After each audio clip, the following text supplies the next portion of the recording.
Assalamualaikum warahmatullahi wabarakatuh. Selamat sejahtera cikgu ucapkan kepada semua. Terima kasih.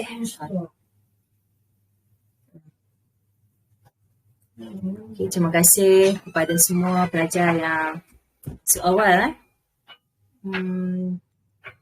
Cikgu nak share screen. Okey.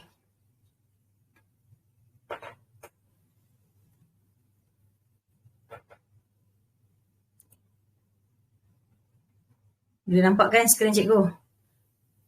Okey. Hari ini kita akan buat teknik menjawab fizik untuk kertas 2.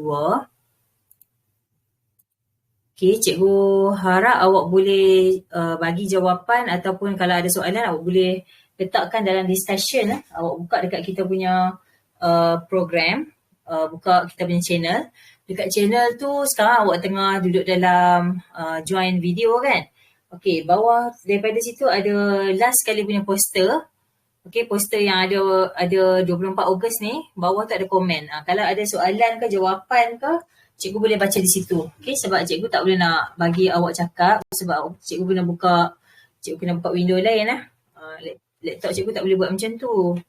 Jadi kalau awak ada komen ataupun awak nak tanya soalan ataupun awak nak bagi jawapan, awak bagi jawapan dalam komen dekat poster yang last sekali tu. Okey, cikgu akan baca di situ. So hari ni kita akan tengok untuk soalan SPM. 3 minggu lepas kita dah buat untuk tingkatan 4. So hari ni kita akan buat untuk SPM. Okay. Ada 8 soalan structure. Okay, soalan structure yang pertama, soalan nombor 1. Soalan nombor 1 ni apa nama alat ni? Terpadam dah gambar nombor 1. Alat ni nama dia apa? Okay, alat ni namanya ialah, ni alat ni. Tolok Borden. B-O-U-R-D-O-N. Tolok Borden. Kita tengok sekejap. Bahan yang cikgu bagi tu. Cikgu buka.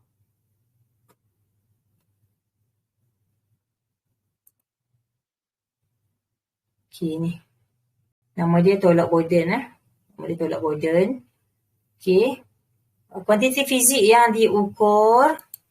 Kuantiti fizik yang diukur namanya adalah tekanan gas, okay, ataupun tekanan udara. So lepas ni kalau awak dapat soalan ni, Tolok Borden ukur apa? Tolok Borden ukur tekanan gas. Okay, perkataan tekanan tu wajib ada. Gas tu sunat je lah. So kalau awak tulis jawapan, mesti kena ada kuantiti fizik di situ. Okay, kena ada kuantiti fizik di situ. Okay, apa yang berlaku kepada bacaan X? Bacaan X ni maksudnya tekanan lah. Apa yang berlaku kepada tekanan apabila suhu bertambah? Okay, suhu dengan tekanan, apakah hubungan dia? Suhu apabila dia meningkat, dia akan menyebabkan tenaga kinetik juga meningkat. Apabila tenaga kinetik meningkat, kadar pelanggaran pun meningkat. Kadar pelanggaran antara molekul udara dengan molekul udara yang duduk dalam bekas-bekas ni. Dia akan berlanggar-langgar dengan kadar yang lebih tinggi. So, bila kadar pelanggaran meningkat, daya juga akan meningkat. Daya yang dikenakan pada dinding bekas akan menyebabkan tekanan bertambah. So, apa yang berlaku kepada X, maksudnya apa yang berlaku kepada tekanan lah. So, tekanan akan bertambah. Sebab itulah jawapan dia X bertambah. Rentetan dia tu, apabila suhu bertambah, tenaga kinetik bertambah, kadar pelanggaran bertambah, daya bertambah, tekanan juga akan bertambah. So, salah satu sebab dia, jawapan kat atas tu, dia nak satu sebab kan? So, semua jawapan ni betul lah. Tenaga kinetik bertambah, kadar pelanggaran bertambah, daya per unit luas pun bertambah. Okay, daya per unit luas juga bertambah. Maksudnya daya per unit luas ni bersamaan dengan tekanan lah. Awak tak boleh sebut tekanan makin tinggi sebab kalau tekanan tinggi maksudnya kita sebut balik jawapan lah. So kita tak sebutlah tekanan tinggi tu. Kita sebut daya per unit luas ataupun tenaga kinetik meningkat ataupun kadar pelanggaran molekul lebih tinggi.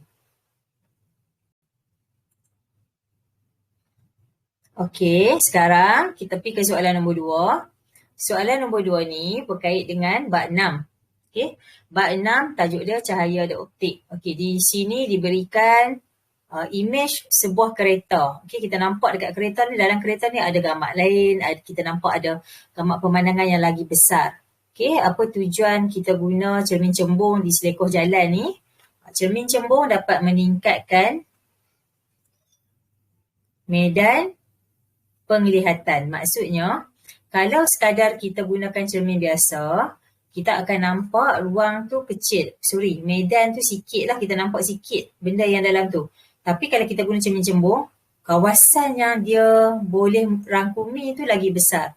Jadi kawasan yang lagi besar akan menyebabkan kita punya pandangan tu lagi jauh lah. Seolah-olah kita nampak kawasan yang lagi jauh. Sebab kawasan selekoh, kita tak boleh nampak sebelah kanan. Tapi dengan bantuan cermin cembung, kita boleh nampak apa yang berlaku kat kawasan yang kita tak boleh nampak. Okay. Apa nama fenomena yang terlibat dalam pembentukan imej? Apa saja yang berkait dengan cermin? Cermin cembung, cermin cekung ataupun cermin satah.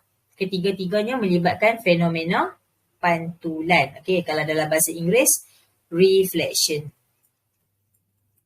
Okay, reflection. Okay, pantulan ni, dia melibatkan semua benda yang boleh memantulkan. Maksudnya, benda yang berkilat, selalunya logam macam aluminium foil, dia boleh reflect balik lah. Dia boleh pantulkan semula sama ada cahaya ataupun dia boleh pantulkan balik haba. Okay, dia boleh pantulkan balik, kalau permukaan tu keras, dia boleh pantulkan balik gelombang. Okay, gelombang bunyi, gelombang air. Okay, image cikgu cerita tu, tapi untuk kes ni, untuk cermin ni pantulannya pantulan cahaya lah. Dia lebih fokus kepada cahaya. Okey, image itu adalah maya dan tegak. Nyatakan satu lagi ciri image. Okey, ciri image ni sepatutnya awak tak payah hafal. Kita boleh lukis. Okey, kita lukis dan kita tengok nak lukis dia mesti lukis daripada objek ke cermin lah. Awak gunakan pembaris dan pensel. Kemudian nanti dia akan tercapah berpusat dari F. Okey, dia akan tercapah berpusat dari F. Okey, ini untuk markah nombor 1. Markah nombor 2 daripada objek P ke C. Okey, cahaya tak boleh masuk dalam kawasan dalam cermin. So, kita akan buat garisan putus-putus. Menunjukkan lintasan cahaya tu seolah-olah ke C. Okey, begitu juga dengan yang dekat F tadi tu. Garisan putus-putus tu menunjukkan seolah cahaya tu berpusat dari F lah. Dia capah tu. Okey, so kat sini kita nampak ada tempat persilangan. Okey, markah pertama tadi daripada objek ke cermin dan dipantulkan ataupun dicapahkan berpusat dari F, markah pertama. Markah kedua daripada objek straight ke C. Dan markah yang ketiga ialah bila kita jumpa persilangan dia. So, persilangan dia di sini, kita akan lukis bentuk image yang sama dengan bentuk objek ni. Sini objek, sini image. So, bila kita compare, kita nak nyatakan dia punya ciri, kita compare balik dengan objek. Dari segi yang pertama, ketinggian dia. Kalau dia semakin pendek, kita kata dia mengecil. Atau dalam bahasa Inggeris, kita sebut diminish. Okay, itu yang pertama. Yang kedua, dia duduk dalam cermin. Okay, image tadi duduk dalam cermin. Maksudnya, kedudukan dia tu tak dapat dipaparkan pada skrin. Kita sebut dia maya ataupun dalam bahasa Inggeris virtual. Dan yang ketiga, kita nampak image tadi tu anak panah dia menunjuk ke arah atas, maksudnya keadaannya tegak. Atau dalam bahasa Inggeris upright. Jadi tadi soalan dia tanya kita image tu maya dan tegak. So satu lagi ciri image maya dan tegak memang dia dah bagi dah. So, satu lagi adalah mengecil. Okey, jawapannya mengecil. Ini untuk yang skema dulu lah. Skema dulu tu dah sampai dekat cermin. Sekarang dah sampai dekat cermin. Okey, soalan nombor 3. Okey, mungkin ada soalan yang kita buat ni, ada pelajar yang dah pernah buat. Tak apalah, kita buat 2-3 kali tu. Nanti awak akan lekat tu. Bagi ingat tu. Yang ni ada pelajar yang belum exam, ada pelajar yang dah exam. Pelajar SMK Seri Mawangsa dah exam. So, awak anggap ni sebagai ulang kaji. Mana tahu cikgu nak buat balik ujian semula kat awak. Soalan yang lebih kurang macam ni akan naik balik. Boleh buat ke tak? So, hari ni dengar betul-betul. Apa kesalahan yang mungkin awak dah buat, awak catat balik. Okay, dan make sure awak tak ulang kesalahan yang sama. Okay. Untuk soalan 3, soalan ni adalah soalan dari bab gelombang. Di sini diberikan 2 speaker. Okay, ada 2 speaker. Speaker ni dia duduk, keadaan dia jarak antara satu speaker dengan satu speaker ni jaraknya adalah 0.5. Okay, jarak dia 0.5. So 0.5 ni sebenarnya mewakili satu kuantiti fizik yang kita sebut sebagai A. Okay. A adalah jarak antara dua sumber yang koheren. Kemudian jarak daripada sumber ke tempat kita ambil bacaan tu kita panggil dia D. Okay. D ni adalah jarak berserenjang daripada sumber yang koheren. Sumber koheren tu sumber yang speaker ni lah, daripada speaker ni ke tempat kita ambil ukuran. LS ni adalah tempat kita dengar bunyi kuat atau bunyi perlahan. L ni mewakili loud ataupun bunyi dia bunyi kuat lah. Okay. Kalau S tu bunyi dia soft, mewakili bunyi yang perlahan. Okay, bunyi yang perlahan. Jadi loud dengan loud ni jarak daripada bunyi kuat ke bunyi kuat berturutan ni mewakili satu simbol yang kita panggil dia X. Iaitu jarak dari bunyi kuat ke bunyi kuat yang berturutan. So, dibagi dekat kita ada 2X. Okay, ada 2X. Dan 2X tu nilainya adalah 8 meter. Jadi, untuk 1X saja nilainya adalah 8 bagi 2 iaitu 4 meter. Okay, kenapa kita kena pasti A, X dan D? Sebab kita nak masukkan dalam formula interference nanti untuk nak cari panjang gelombang. Okay, jom kita tengok soalan yang pertama.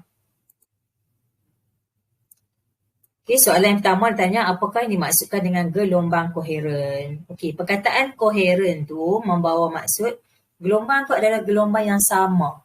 Sama tu dari segi frekuensi atau amplitude dia atau panjang gelombang dia dan dia berada pada fasa yang sama. Maksud fasa yang sama ni ialah dia berlaku serentak. Maksudnya kalau kita jatuhkan batu dalam masa yang sama. Kita tak boleh jatuhkan batu ni pada jam 10.05 minit, yang ni 10.06 minit. Tak boleh. Walaupun dia hasilkan gelombang yang sama besar, sama frekuensi, sama amplitude, tapi dianggap bukan koheren. Koheren ni maksudnya frekuensi dia sama, amplitude dia sama, panjang gelombang dia sama dan dia jadi serentak. Dia jadi pada waktu yang sama. Fasa yang sama ni kena sebut. Kalau awak tak sebut fasa yang sama, kita sebut dalam beza fasa yang sama. Okey, macam tu. Maksudnya serentak lah. Dia berlaku pada waktu yang sama. Okey. Yang kedua, nyatakan sama ada bunyi adalah gelombang melintang ataupun membujur. Okey, dalam banyak-banyak gelombang, hanya gelombang bunyi sahaja adalah gelombang membujur. So, mudah untuk awak ingat, bujur bunyi. Okay, bujur bunyi. So, satu saja gelombang bujur iaitu gelombang bunyi. Lain-lain gelombang elektromagnet, gelombang air, gelombang cahaya. Okay, semua tu adalah gelombang melintang. Okay. Kenapa kita kata dia adalah gelombang membujur? Kenapa kita sebut dia gelombang membujur? Sebab arah ayunan zarah-zarah udara adalah selari dengan arah perambatan gelombang bunyi. Maksudnya, zarah udara tu dia bergerak kiri kanan dan perambatan dia ke sebelah kanan. Jadi, kedua-duanya pada arah yang sama, kita sebut dia arah yang selari. Berbeza dengan gelombang melintang, arah bagi ayunan udara dia adalah atas bawah. Tapi perambatan dia ke kanan. Jadi, kat sini kita nampak kedua-duanya berada dalam keadaan berserenjang. Yang ni kita panggil dia gelombang melintang. Okay. Manakala untuk bunyi tadi, zarah udara dia kiri kanan dan dia punya perambatan dia pun ke kanan. Jadi kita panggil dia gelombang membujur. Okey. Seterusnya dia cakap seorang pelajar berjalan perlahan di depan pembesar suara dan didapati ada dengar bunyi L. L tu bunyi kuat dan ada bunyi S dan dia labelkan sebagai L dan S lah. Dia yang sebut. Dia jalan, dia dengar kat sini bunyi kuat so dia label.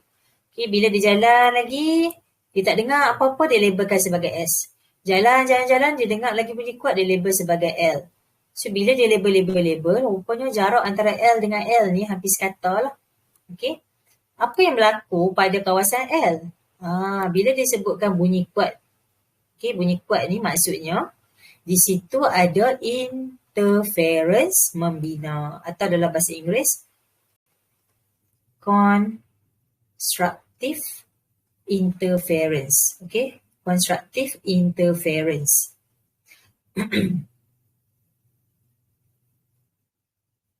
Okay, F-E-R-E-N-C-E, interference. Kalau bahasa Melayu ada S, bahasa Inggeris N-C-E. Okay. Jadi bila berlaku interference membina, maksudnya gelombang-gelombang itu berada pada keadaan amplitude yang maksimum. Okay. Hasil tambah dua amplitude menghasilkan amplitude yang sangat besar. Jadi kawasan tu akan dapat bunyi yang kuat lah. Manakala kawasan S ni, kalau exam nanti dia tanya kawasan S tu jadi apa? Dekat kawasan S tu adalah interference memusnah. Maksudnya nanti dia akan jumpa gelombang positif dengan negatif. So last sekali dia dapat satu kawasan yang tenang ataupun amplitude dia kosong. Bila amplitude kosong, maksudnya bunyi tu hapuslah kosong. Jadi tak ada perlahan. Okay, next diberi kepada kita jarak bagi 3 bunyi kuat berturutan adalah 8 meter. Okay, 8 meter. Hitungkan panjang gelombang bunyi itu. Okay, di sini kita boleh gunakan formula panjang gelombang. Okay, formula panjang gelombang, lambda sama dengan AX per D. Okay, lambda sama dengan AX per D. Formula yang dia bagi nanti ada tak formula tu? Kita tengok sekejap.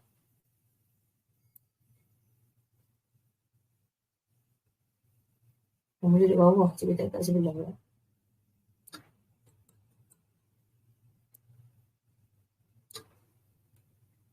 Kalau gelombang, ada formula dia macam ni. Ini formula dia. Lambda sama dengan AX per D. Okay. Formula lambda sama AX per D ni diberi masa exam. So jangan risaulah. Kebanyakan formula kalau melibatkan pengeraan, selalunya formula diberilah. Kalau formula tak diberi, awak kena guna formula lain ataupun awak gabung dua formula ke, nanti formula yang awak tulis tu mungkin awak akan diberi markah. So dalam kes ni formula dah diberi, jadi markah tak dapatlah dekat bahagian tulis formula. Awak akan dapat markah di bahagian memasukkan nilai. So tadi kita dah identify mana A. Okay, yang ni A tadi kita kata, sini D. Yang ni adalah X. Okay, X tadi dapat 4 meter. Okay, first sekali make sure semua unit tu sama. Jadi barulah kita boleh masukkan dalam formula. So lambda sama dengan A nilai dia 0.5 meter darab dengan 4 meter. X tadi. Bahagi dengan 2.5 meter. Ni D kat sini, jarak dia. Kat sini awak tekan kalkulator, kita akan dapat 0.8. Unit dia meter atas dengan meter bawah ni kita potong dan tinggal 1 saja meter. Jawapan dia 0.8 meter. Okey, seterusnya untuk soalan nombor 4. Soalan nombor 4 ni berkait dengan penggunaan alat masakan iaitu periuk. Okey, bab ni bab haba, diberikan kepada kita ada satu periuk yang mana periuk ni diperbuat daripada dua jenis logam. Okey, bahagian badan ni diperbuat daripada aluminium. Disebut badan buat daripada aluminium.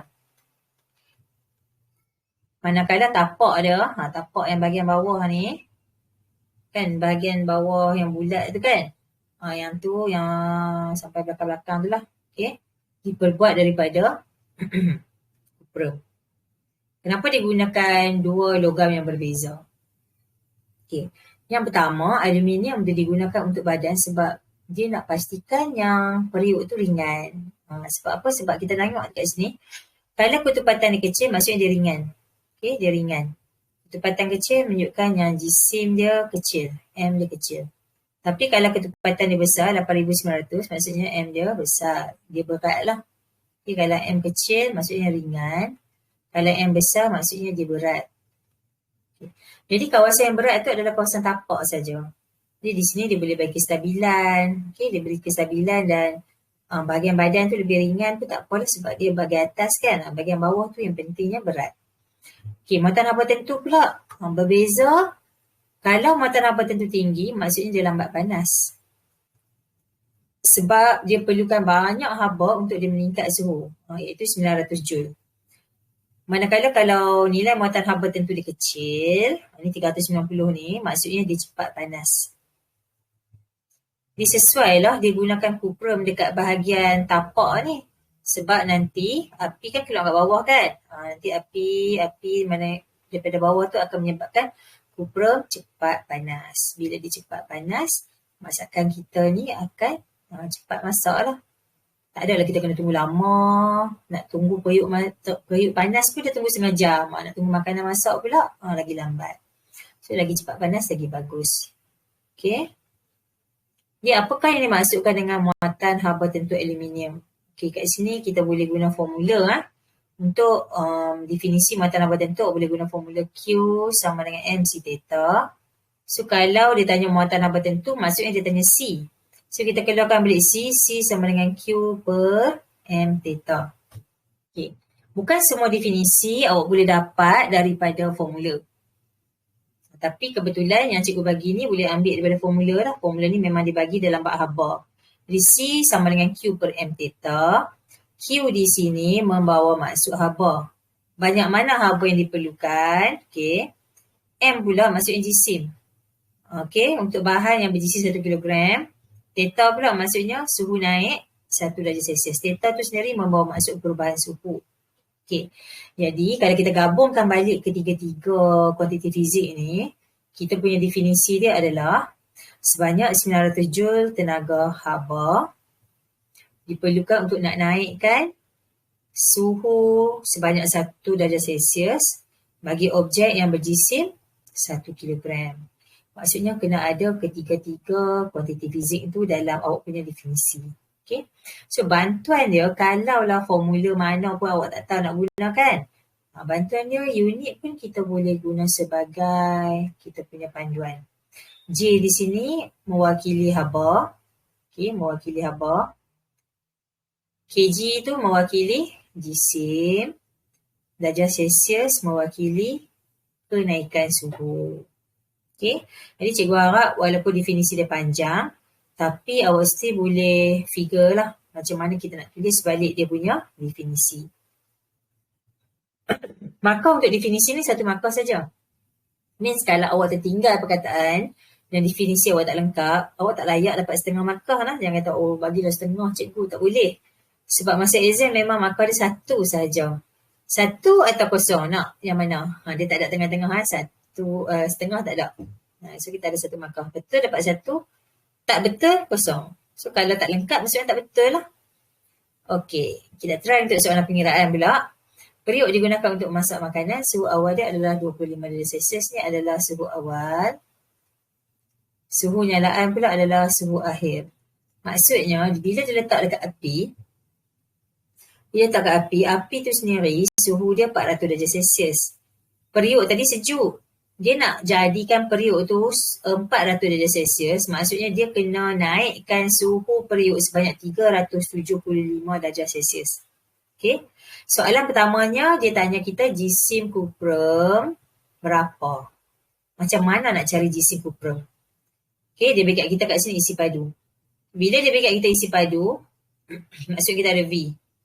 Kalau awak perasan, kat atas ni, dekat jadual, okay, jadual, tengok balik jadual. Dia bagi kat kita ketumpatan. Okay, dia bagi ketumpatan. So, kita ada isi padu dan kita ada ketumpatan. So, yang dia minta sekarang ni adalah jisim. So, apa formula yang nak gabungkan ketiga-tiga kuantiti fizik ni? Ya, kita guna formula ketumpatan. So, ketumpatan sama dengan jisim bahagi dengan isi padu. Okey, jisim bagi dengan isi padu.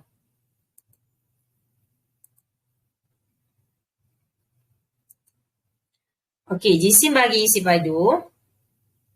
Jisim ni kita tak ada. So kita tak ada, so kita nak keluarkan jisim lah. Letakkan jisim sebagai perkara rumus awak. So M sama dengan, tulisan ni macam kecil sana. Okey, M sama dengan rho V. Baru kita masukkan nilai ketepatan bagi apa? Ketepatan bagi apa ni? Kuprum. Tengok balik dekat jadual. Berapa nilai ketepatan kuprum? Tengok balik dekat jadual. Okey, ketepatan kuprum 8,900. Tulis sekali dengan unit dia. 8,900 kgm negatif 3. Darab dengan isi padu. Isi padu ni yang atas ni. 2.8 darab 10 kuasa negatif 4 M kuasa 3. So di sini kita ada M negatif 3 dengan M kuasa 3. Kita boleh cancelkan. So jawapan akhir kita nanti tinggal kilogram. Okay, awak tekan kalkulator 8,900 darab dengan 2.8 darab 10 kuasa negatif 4. Okay, tekan kalkulator. 8,900 darab dengan 2.8 darab 10 kuasa negatif 4. Sama tak jawapan? Okey, titik perpuluhan, tulislah 3 atau 4 titik perpuluhan, okey. Make sure awak gunakan dengan betul.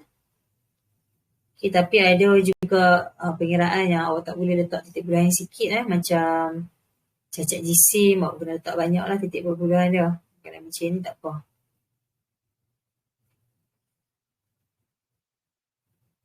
Okey, jawapan dia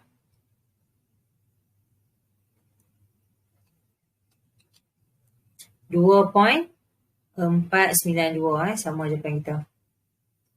2.492 kilogram. Siapa yang tekan kalkulator salah tu tak dapatlah jawapan tu. Okey, hitung kuantiti haba yang diperlukan supaya tapak sama dengan suhu nyalaan. Okey, make sure awak guna formula yang betul. Kita ada dua formula haba. Satu lagi formula dia Q sama dengan ML.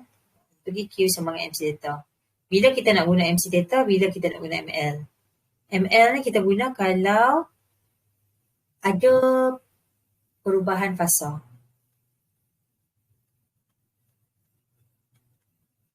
Okey, tanpa perubahan suhu. Tak ada perubahan suhu. Tapi kalau MC theta ni, kita nak cari sekiranya ada perubahan suhu. Okey. Jadi sekarang bila kita guna MC theta, Q sama MC theta, awak akan guna balik jisim yang atas tadi. Okay, make sure awak salin balik jawapan yang atas, masukkan dalam formula.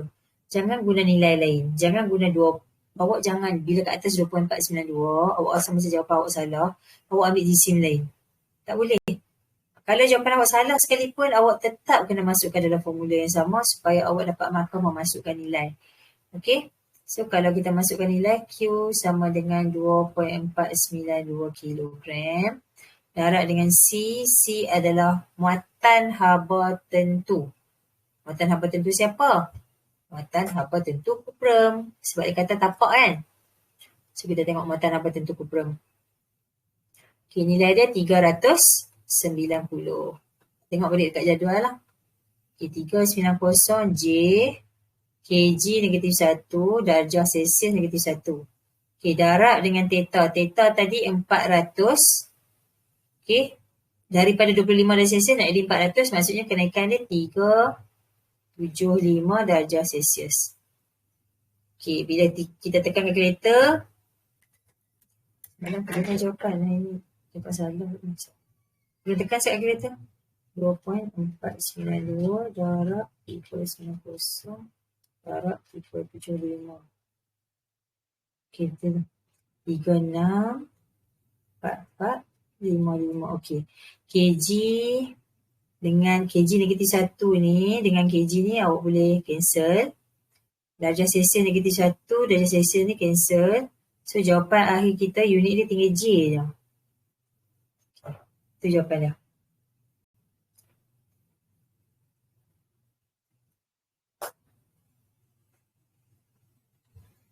Okay, kalau awak ada soalan, awak boleh letak soalan tu di komen bahagian bawah sekali ya.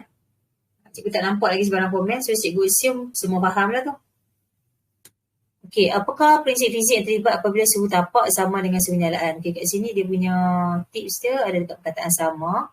So, bila sama maksudnya prinsip yang terlibat adalah prinsip keseimbangan terma atau dalam bahasa Inggeris thermal equilibrium. Okey, thermal equilibrium. Okay, terangkan mengapa makanan lebih cepat masak apabila dimasak menggunakan periuk tekanan. Okay, macam kita terangkan tadi macam soalan nombor 1. Kita start dengan suhu dulu. Okay, bila theta, bila suhu tambah, dia punya tenaga kinetik pun bertambah. Okay, bila tenaga kinetik bertambah maksudnya dia makin laju lah. Laju dia meningkat kan. Okay, bila laju dia meningkat, apa yang berlaku adalah kadar pelanggaran. Collision itu sesama molekul udara, sesama molekul makanan dan pelanggaran dia dengan dinding juga semakin kerap. Okey, kadar pelanggaran dia semakin kerap. So frekuensi pelanggaran bertambah. Okey, jadi apa yang berlaku adalah daya pun bertambah. F kat sini frekuensi lah, F besar ni daya. So bila daya bertambah, maka tekanan pun bertambah. Sebab apa? Sebab pressure memang berkadar langsung dengan tekanan. Selesai. Dia minta 2 markah, awak bagi macam ni, sebenarnya awak jawab macam awak jawab esei. Kalau kita jawab esei memang kita akan jawab banyak lah dia punya jawapan kan. So kat sini awak jawab lah macam awak jawab esei. Jawab lebih tak apa, jangan jawab kurang. Okay, next. Kita nak tengok soalan nombor 5. Soalan nombor 5 ni adalah soalan dari bab kata 5, daya dan gerakan. Apakah maksud keseimbangan daya? Okey, perkataan seimbang kat sini bukan keseimbangan terma. Keseimbangan terma tadi tu suhu sama, yang ni keseimbangan daya. Bila daya seimbang maksudnya daya paduan yang bertindak ke atas objek tu adalah sifar. Maksudnya tak ada tempat yang daya lebih kanan, lebih ke kiri, lebih atas, lebih bawah, lebih ke tak ada. Maksudnya objek tu pegun. Okey, pada waktu keseimbangan daya tu objek tu pegun, atau kalau objek tu bergerak, objek akan bergerak dengan satu hal laju yang malar. So kita boleh bagi definisi dia, daya paduan yang bertindak adalah sifar. Okey, 2 perkataan tu kena ada. Daya paduan yang bertindak adalah sifar. Okey, daya paduan sifar. Dah dapat 1 markah. Okay, next kita nak jawab soalan untuk comparison. Untuk comparison, untuk membandingkan, sepatutnya kita perhatikan betul-betul lah dekat gambar rajah tu. Okay, dia nak kita bandingkan apa? Yang pertama, kita nak bandingkan berat cermin. Macam nak tahu berat cermin? Okay, kita tengok balik dekat soalan, dia sebut kedua-dua cermin berada dalam keseimbangan daya. Means kita faham, cermin kedua-duanya pegun. Dia tak bergerak, tak jatuh ke bawah, tak terangkat ke atas, tak menelong kanan, tak menelong kiri. Dia duduk diam-diam. Okay, berat bagi setiap cermin adalah 10 Newton. Okay, 10 Newton. Maksudnya, W dia di 10 Newton. Yang ni pun 10 Newton. Okay. Setiap tali boleh menampung daya maksimum 15 Newton. Sini 15 Newton, sini 15 Newton. Jadi setiap tali tu dia boleh tampung 15 Newton. Okay. Kalau kita nak bandingkan, kita kena letak kuantiti fizik, rajah dan kita letaklah yang mana lebih besar lah. Kalau dalam soalan struktur, tak payah tulis kuantiti fizik pun tak apa. Terus direct kepada rajah dan apa yang lebih besar. Atau boleh jawab juga dalam bentuk simbol. Simbol. So, tadi kita kata cermin bahagian A ni 10 Newton, yang ni pun 10 Newton dan dia punya berat adalah sama. So, boleh tulis sama. Sama saja. Perkataan sama je. Pun dah dapat dah. Ataupun kita nak letak 5.1A sama dengan 5.1B. Okay, bila dia suruh banding antara 5.1A dengan 5.1B, awak janganlah malas tulis A sama dengan B. Jangan buat macam tu. Awak tulislah nama rajah dia. Bagi penuh. 5.1A sama dengan 5.1B. Okay. Jangan buat macam ni. Macam ni macam tak tak menjawab soalan lah, macam tak lengkap. Tapi dia tak salah. Cuma sebaik-baiknya awak cuba jawab ikut rajah yang dibagi. Kalau tak mahu guna perkataan sama, kalau dalam bahasa Inggeris kita kata equal. Ataupun kalau nak guna simbol matematik sama dengan dia tak boleh tulis sama dengan sajalah. Awak kenalah tulis 5.1 sama dengan 5.1B. Okay. A sama dengan B. Okay. Kalau nak tulis dia punya kuantiti fizik dulu pun lagi bagus. Sebab kalau kita tulis kuantiti fizik, maksudnya memang kita sedang bandingkan kuantiti fizik tu. Mana tahu segi awak tertengok bahagian tegangan, awak jawab dekat berat. Jadi dah nampak salah kan. Jadi kat sini, tulis kuantiti fizik dulu. Kemudian rajah dia. Barulah kita sebut sama ke, lagi berat ke. Okay. Seterusnya sudut pada O. Sudut pada O tu sudut sini. Sudut sini. Okey, bila kita tengok gambar A dulu. Gambar A. Sini 60, sini 60. Maksudnya sudut ni 60. Sebab hasil tambah ketiga-tiga sudut ni sepatutnya kita akan dapat 180 kan. Jadi kat sini pula 180 tolak 45, tolak 45 kita dapat kat sini 90 darjah. Jadi soalan dia tanya sudut pada O bandingkan. Tak payahlah sebut rajah 2 sudut dia 90. Rajah 1, rajah A sudut 60. Tak boleh, jangan sebut rajah. Awak hanya sebut siapa yang lagi besar. So, kita sebut A lagi kecil daripada B ataupun B lebih besar daripada A. 5.1B lebih besar daripada 5.1A. Okay. Awak boleh guna simbol mulut itik ni. Kalau dia macam ni, maksudnya lebih kecil. Okay, kalau macam ni, maksudnya lebih besar. Kalau tak mau letak simbol itik, awak boleh guna ayat. Okay, 5.1B lebih besar. Kalau tak mau sambung pun tak apalah. Maksudnya 5.1B lebih besar daripada 5.1A. Tak tulis daripada pun sebenarnya dah membawa maksud 5.1B lebih besar. Tapi kalau tulis penuh pun tak apa. Lagi bagus. Jadi kalau 5.1B lebih besar pun dah memadai. Okay, sebab dah menunjukkan perbandingan. Kataan lebih tu dah menunjukkan perbandingan. Okay, sekarang kita tengok tegangan tali T1 dan T2. Okay, apabila sudut dekat sini besar, okay, sudut dekat kawasan O tu besar, maknanya sudut kat bahagian bawah ni kecil lah kan. Tegangan dia pun jadi besar kat sini. Di tegangan kawasan B, okay, tegangan ni lebih tinggi nak compare dengan sini. Sini tegangan dia rendah. Okay, cikgu buat simbol untuk nota. Kalau untuk exam tak boleh guna simbol anak panah. Jangan guna simbol anak panah. Awak sebut tegangan tinggi.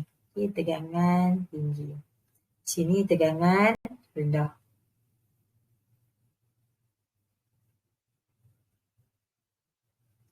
Okay. Awak janganlah tulis jawapan dekat gambar nah. Kita tak mau pemeriksa susah nak kena tengok. Awak sepatutnya tulis jawapan awak di ruang yang disediakan. Okay, kita tulis dekat garisan yang dia bagi tu, tulis kat situ. Kalau kita nak sebut dalam bentuk ayat, kita sebut 5.1B lebih besar. Okay, letak kuantiti fizik dulu pun lagi bagus. Tegangan tali pada O, 5.1B lebih besar. Okay. Sudut antara tali dengan cermin pula. Okay. Sudut antara tali, ni tali, sini cermin kan? Okay, maksudnya sudut sini lah. Okay, sini 60. Sini, yang bahagian B ni 45. Ada pelajar jawab, 5.1A sudutnya 60. 5.1B sudutnya 45. Tak payah letak nilai. Letak nilai tak dapat markah. Awak kena compare. So, bila kita compare, kita sebut sudut 5.1A lebih besar. Sebab apa? Sebab dia 60 kan? Tak payahlah tulis 60 tu, cakap dah 5.1A tu lagi besar daripada B. Okay. Atau kalau kita nak sebut 5.1A lebih besar. Okay, perkataan lebih besar ni awak boleh replace dengan banyak perkataan lain. Boleh guna tinggi, boleh guna banyak, boleh guna panjang. Okay. Contohnya kita nak kata 5.1B lebih besar. Tapi kita kata lebih tinggi. Pun boleh, tak ada masalah. Ataupun lebih, apa tadi? Lebih banyak. Okey, tiga-tiga ni boleh. Okey. Tapi kalau kita nak sebut 5.1B lebih kecil, kan kita nampak 45 ni kan?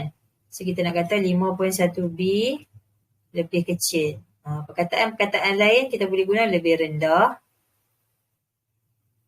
lebih kecil. Okey, dua-dua tu betul. Tapi jangan guna perkataan lebih pendek. Pendek boleh. Lebih pendek, lebih kecil, lebih rendah. Boleh. Tapi yang tak boleh guna ni perkataan ni. Elakkan. Lebih kurang dengan lebih sedikit ni tidak membawa maksud yang jelas. Lebih kurang.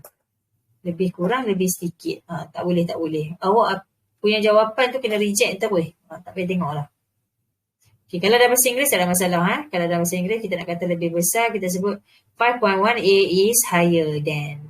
Okay. 5.1B is smaller than. Macam tu.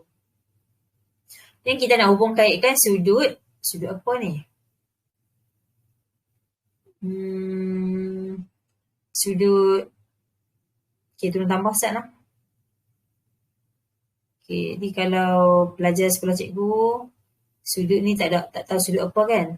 Tapi rasanya yang cikgu bagi dekat untuk program hari ni ada cikgu bagi. Hubung kaitkan sudut pada O dengan tegangan tali. Okey. Sudut pada O. Sudut pada O. Okey, so kita tengok kat sini. Yang ni nilai O dia kecil lah. Nilai sudut dia kecil. Okey. Sudut dia rendah dan tegangan dia pun rendah. Gambar yang sini tadi sudut dia 90 kan? So sudut dia tinggi, tegangan dia pun tinggi. Jadi kita kata apabila sudut bertambah, tegangan pada O, okay. Apabila sudut pada O bertambah, tegangan tali bertambah. Okay, sudut berkadar langsung dengan tegangan tali. Semakin bertambah sudut pada O, semakin bertambah tegangan tali. Mana-mana jawapan tu semua betul. Okay, menunjukkan yang hubungannya sentiasa berkadar langsung. Jadi kalau sudut kat sini bertambah, sudut dekat sini bertambah, maksudnya tegangan tali tu semakin tinggi. Okay, next. Cermin pada darjah 5.1 digantikan dengan cermin yang mempunyai berat 30 Newton. Okey, hitungkan tegangan tali T1. Okey. Cikgu jadi tempat kosong sekejap. Tempat kosong. T1 dekat sini.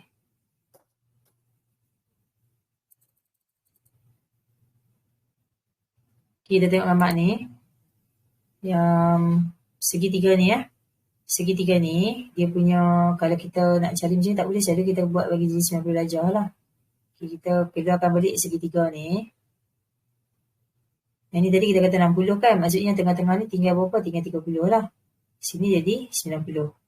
Okay, tali ada dua belah. So, bila 30 Newton, tali 1 dengan tali 2 ni bahagi sama banyak lah, dia punya berat lah. So, T1 nanti tinggal 15 Newton je. Okay, so segitiga ni kita keluarkan balik. Kita keluarkan balik, cikgu lukis balik kat sini. Macam tu. Okay, cikgu lukis balik macam ni. Bila sudut dia 60 kat sini,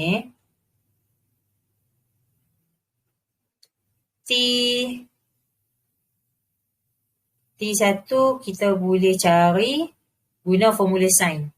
Macam mana kita nak tahu kita nak guna sin ke, cos ke, theta ke? Tengoklah maklumat apa yang kita boleh guna lah. Okay, contohnya macam awak nak guna cos. Kalau kita nak guna cos, kita nak ambil kat sini cos kan, cos 60. Awak kena ambil cos sama dengan sebelah tu x tu, bahagi dengan T1. So, nilai x tak ada. Okay, kita tak ada nilai x. Jadi, awak tak bolehlah guna cos. Sebab kita tak cukup maklumat. Kalau kita nak guna tan pula, tan sama dengan tentang, ni 15 Newton ni, bahagi dengan x. kita tak ada nilai bagi X. Bawah ni cikgu letak je X lah. Kita tak tahu berapa panjang dia tu. Dia tak boleh guna tan sebab tak cukup maklumat. Dan kita boleh guna sin. Sebab apa kita boleh guna sin? Sebab sin sama dengan tentang bahagi dengan tentang 15 ni bahagi dengan hypotenuse lah. Hypotenuse ni diwakili oleh T1. Sin sama dengan, cikgu panggil tentang, cikgu tak tahu panggil apa. Opposite kot lah. Bahagi dengan hypotenuse. Cikgu ingat awak hafalkan sin, awak ingat apa? So kan, opposite bagi dengan hypotenuse kan. So maksudnya yang ni 15 bahagi dengan hypotenuse ni T1. Dan kat sini barulah kita boleh cari T1. Sebab T1 kita guna persamaan linear tu, kita keluarkan balik. Sin 60 sama dengan 15 Newton bagi T1. So T1 sama dengan 15 Newton, sin 60 letak bawah. Okay, jadi kita ambil kalkulator, tekan 15 bahagi dengan sin 60. Okay, 15 bahagi sin 60, awak akan dapat 17.3205. Panjang lah juga jawapan dia. 17.32050808. Okey, jangan tulis semua. Pilihlah 3 atau 4 titik puluhan lah. 3 titik puluhan tu okey dah lah. So kalau nak ambil sampai 3 titik puluhan, dekat kosong ni tengoklah sebelah dia. So kita dapat 321. Okey. So 17.321. Kalau awak nak tulis juga macam bawah ni, suka hati awak lah. Boleh je. Tapi panjang sangat kan. Kita gunakan. Okey, selesai soalan tu. Nanti check balik. Dia tak ada satu ketetapan. Mesti guna sin, mesti guna cos tak. Awak tengok je apa-apa maklumat yang cukup. Awak gunalah. Nak guna cos boleh, nak guna tan boleh, sin pun boleh. Okey, asalkan kita boleh dapat nilai bagi T1. Okey. Kita sambung dengan soalan nombor 6. Kat sini ada sebiji bola pingpong yang disalut dengan cat logam berayun antara dua pelat logam. Ada orang tanya soalan tak? Pajang lah.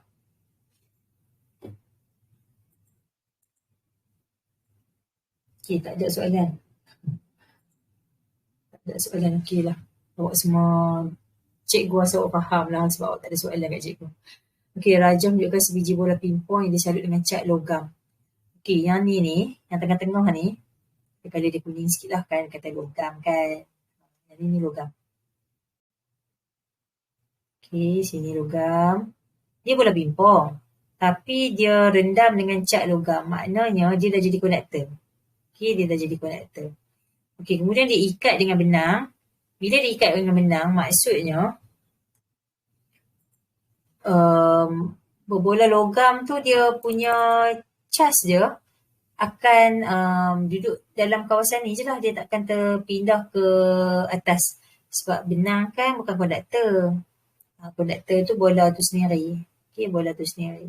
Jadi bila dia diletakkan antara dua pelit logam, didapati bola logam tu nanti akan melekat dekat bahagian positif, lepas tu dia patah balik ke negatif, patah balik macam tu. Okey? Kenapa? Sebab dia guna konsep electrostatic charge. Bila dia punya cas bola pingpong tu sama dengan cas yang dekat dia punya metal plate tu, dia akan tolak. Maksudnya macam ni. Mula-mula bola pingpong ni ada, katakan dia ada positif negatif kan. So bila positif negatif, dia mesti akan tertarik kat mana-mana lah. Mungkin dia akan tertarik ke bahagian positif. Okay, let's say sebelah sini positif. Katalah sebelah sini positif, sini negatif kan. Okay, dia tertarik ke situ. Kemudian bila dia dah duduk lama dekat plate logam sini, dia punya badan jadi positif. Sama macam dengan plate logam ni. Maka dia akan tertarik ke bersebelahan pula. Tertarik ke cas yang berbeza dengan dia. Dia akan pergi ke metal plate yang sebelah negatif pula. Duduk lama dekat sini, logam tu akan negatif, negatif, negatif. Lama-lama nanti dia akan berayun-ayun lah. Bila sama dia tolak. Bila beza dia tarik. Adalah berlaku tarikan dan tolakan. So kat sini nampaknya ada medan elektrik.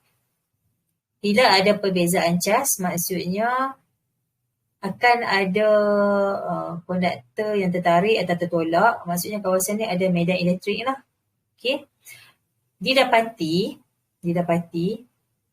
kedua-dua gambar rajah ni, perbezaan dia yang ni dia gunakan voltan lampau tinggi 2 kV. Yang sebelah kanan dia guna 3 kV. Kilo tu maksudnya 3000. Besarlah 3000 volt, yang ni 2000 volt. Okay, apa yang berlaku ialah dia kata kulit logam disambung kepada sebuah bekalan voltan lampau tinggi menghasilkan satu medan elektrik yang kuat. 61 menunjukkan bola pingpong berayun antara dua kulit logam apabila voltan ditambah. Maksudnya dia punya hal laju ni sepatutnya lagi tinggi kalau dia punya VLT tinggi. Tolong baiki sikit. Kat sini V dia jadi 3. Sini V dia 2, sini V dia 3. Okey, kalau ditingkatkan voltan lampau tinggi, maksudnya nanti medan elektrik akan bertambah kuat lah. Jadi ayunan tu akan jadi lebih laju. Okey, kelajuan dia meningkat. Yang ni voltan dia 2000 volt, jadi laju dia lebih rendah. Okey, apa maksud medan elektrik? Okay, medan elektrik adalah kawasan di mana cas mengalami daya. Yang tu je. Cas elektrik mengalami daya. Sama ada kalau tak sebut daya ni, dia boleh replace perkataan daya tu dengan tolakan ataupun tarikan. Okay, cas elektrik mengalami daya. Okay, kita bandingkan rajah. Kita nak bandingkan voltan dulu. Yang atas ni voltan dia rendah, yang bawah ni voltan dia tinggi kan. So kita sebut voltan, voltan 6.1B lebih besar dari 6.1A. Okay, bandingkan kekuatan medan elektrik. Okay, sepatutnya kalau dia punya diagram dia, kalau dia bagi voltan tu tinggi, maksudnya medan elektrik pun lagi kuat lah.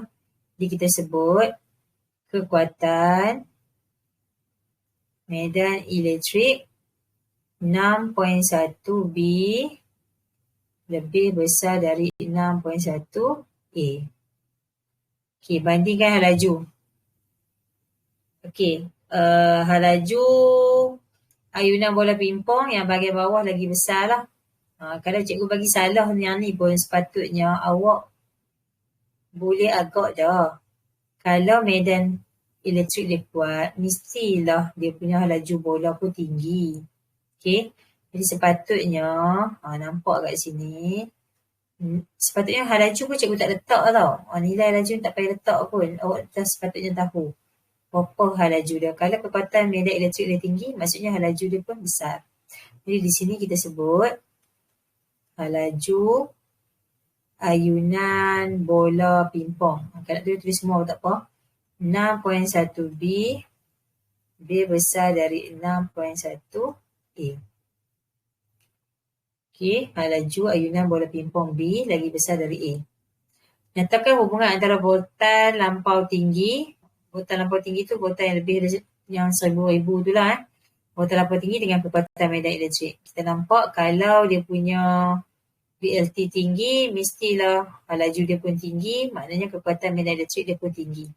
So kita boleh sebut voltan meningkat, kekuatan medan elektrik pun meningkat. Atau nak guna simbol pun boleh.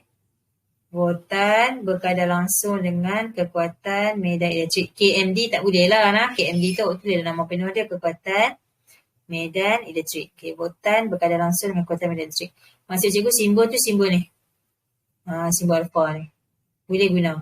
Tapi jangan tulis dia sorang-sorang dia macam tu. Tak ada apa dengan apa. Awak kena sebut voltan berkadar langsung dengan kekuatan medan elektrik. Tak mau buat simbol alpha tu, tulislah berkadar langsung. Okay, berkadar langsung.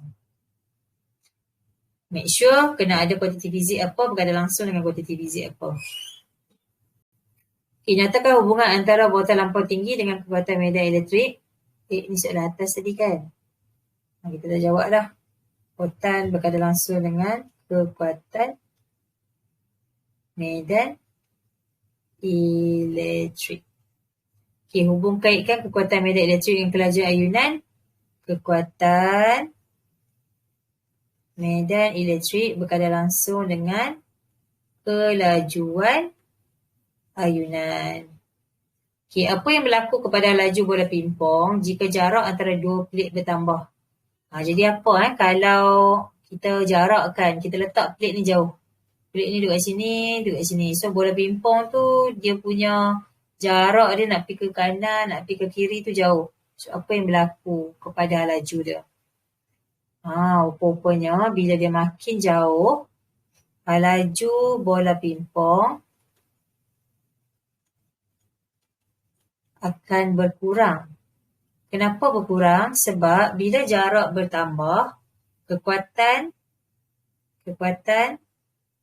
medan elektrik akan berkurang. Okay, kekuatan medan elektrik berkurang apabila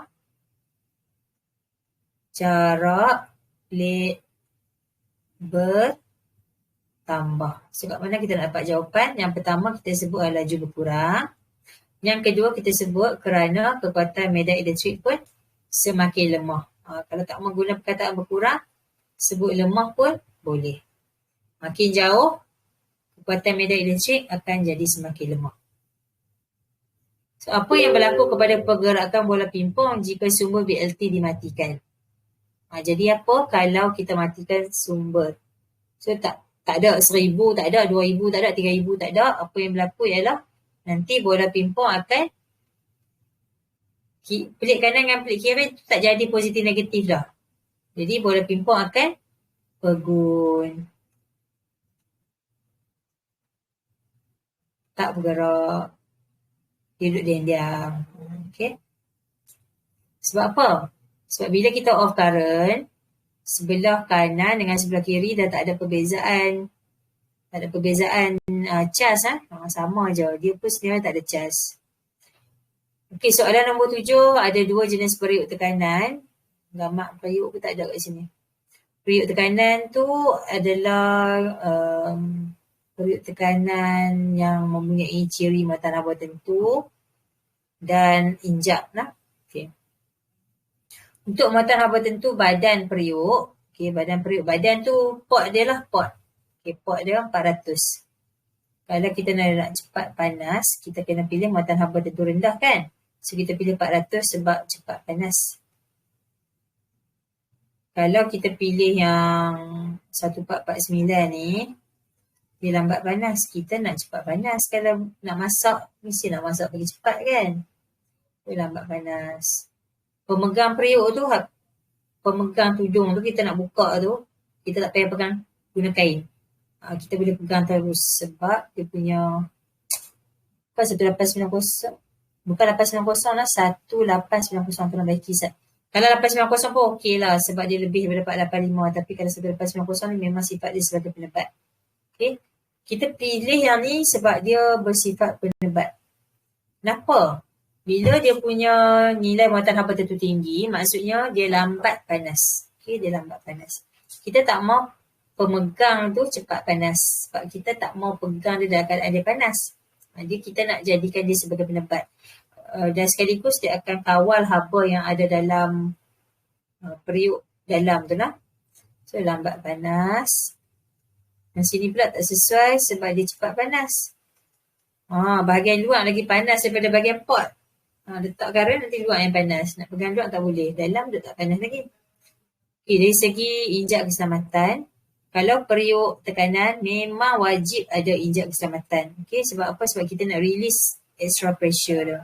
Kadang-kadang ada tekanan yang berlebihan, takut periuk tu boleh meletup. So kalau tak ada injak keselamatan sangat-sangat bahaya.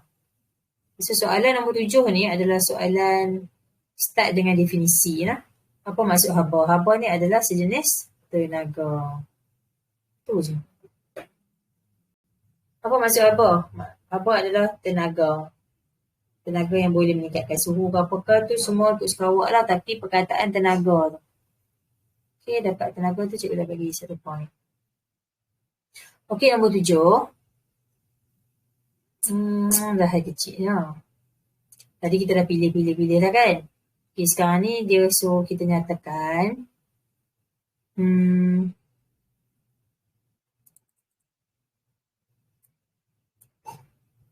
muatan haba tentu badan periuk. Okay, tadi kita nampak ada nilai tau. Ada nilai dia 400 dengan 1449. Jangan tulis nilai. Nyatakan perbandingan saja. Maksudnya kalau kita nak buat periuk, kita nak pilih yang muatan haba tentu yang 400 tadi, kita jangan sebut 400. Kita sebut muatan haba tentu rendah. Okay, so kat sini, muatan haba tentu dah ada dalam soalan kan? So awak hanya tulis kat sini rendah. Kenapa kita pilih yang rendah? Tadi kita dah sebut dah cepat panas. Tapi make sure jawapan kita tu tak ada dalam soalan tau. Okay, dekat soalan ni dia bagi kat kita perkataan dalam masa singkat. Okay, dalam masa singkat. Lagi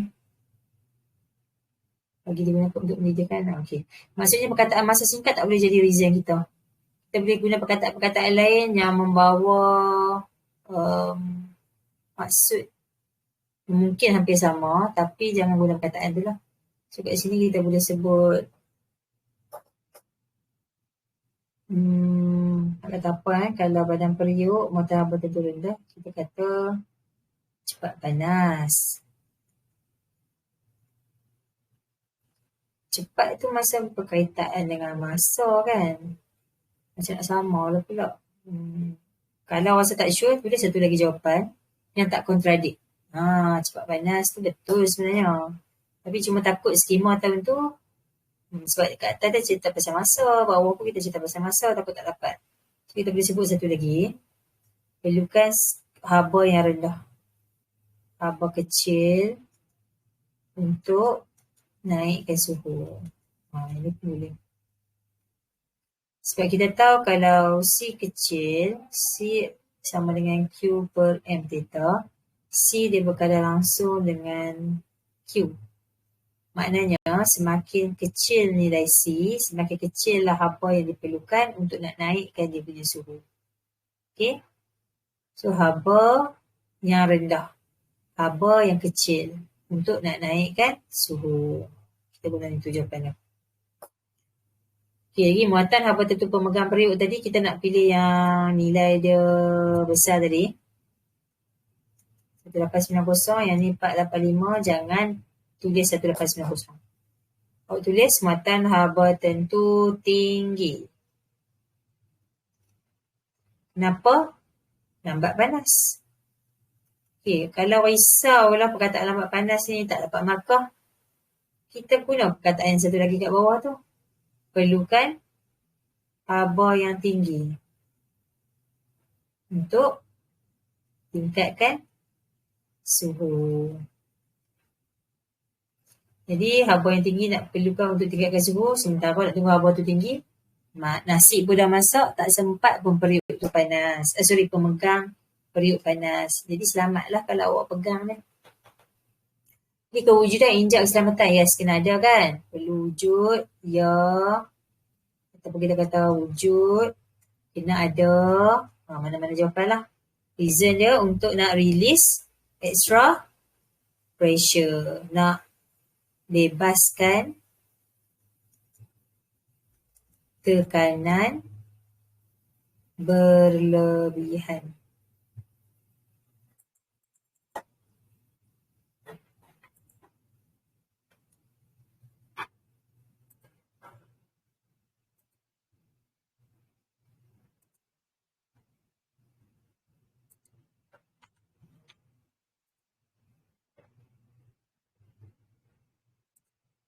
Okey.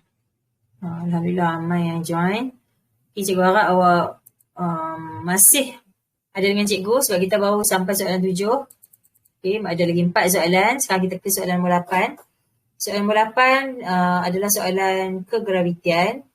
Menunjukkan sebuah satelit mengelilingi bumi.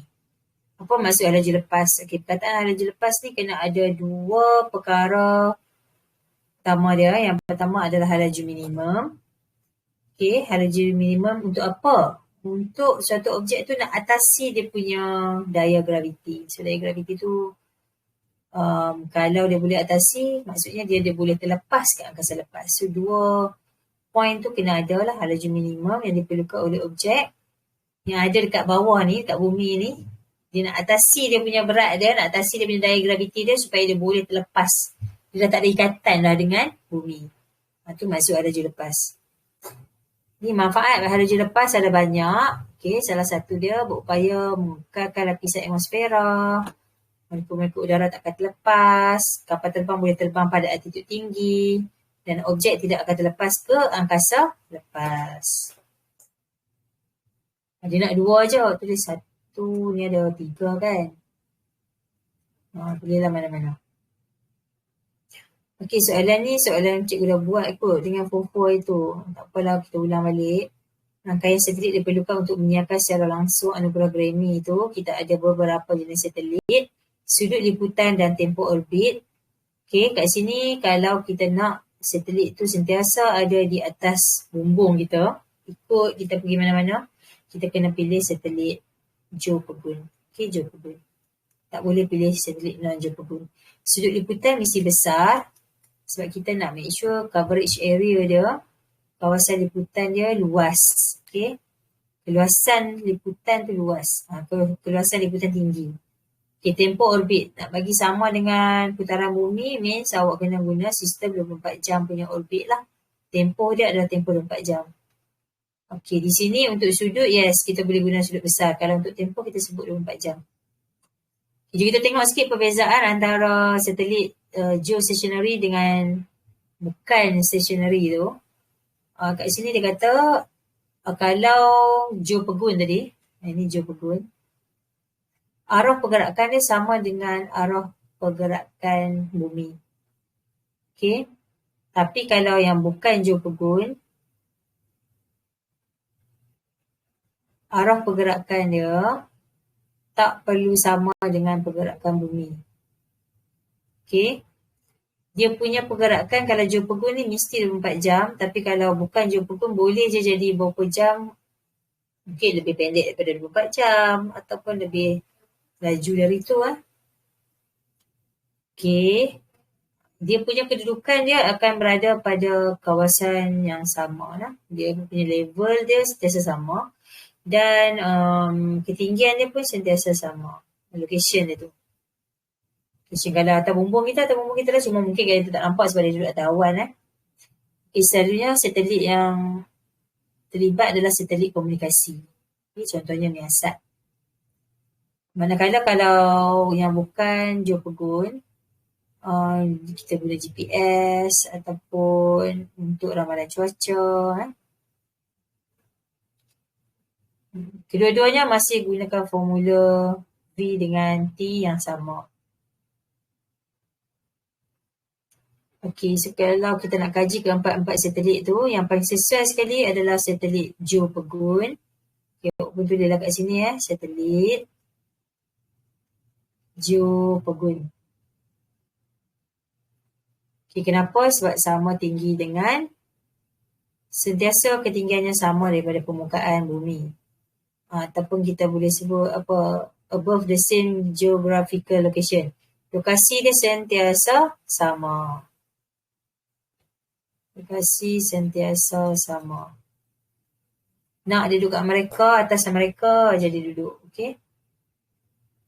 Next adalah sudut liputan. Tadi kita ada nilai 120 dengan 100. Jangan tulis nilai. Memang cikgu bangkah. Tulis 100 ke 120 ke cikgu bangkah. Walaupun betul. Tapi jangan tulis nilai sebab dia nak ciri. Bila dia nak ciri, awak sebut ciri tu sudut dia besar. Kenapa? Sebab kawasan liputannya lebih luas. Okay. Keluasan kawasan liputan tinggi. Bukannya dia nak hantar dekat Amerika je, dia nak bagi sebahagian pada dunia ni dapat syarat yang sama. Okay, tempoh orbit kita tak sebut panjang pendek lah, kita sebut 24 jam ataupun 72 jam atau 18 jam. So dalam kes ni kita nak yang sama dengan bumi kan, so kita pilih yang sistem 24 jam.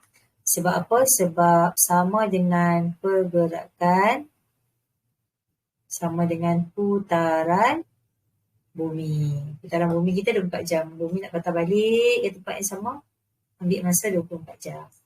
Okay, kita dah selesai bahagian A.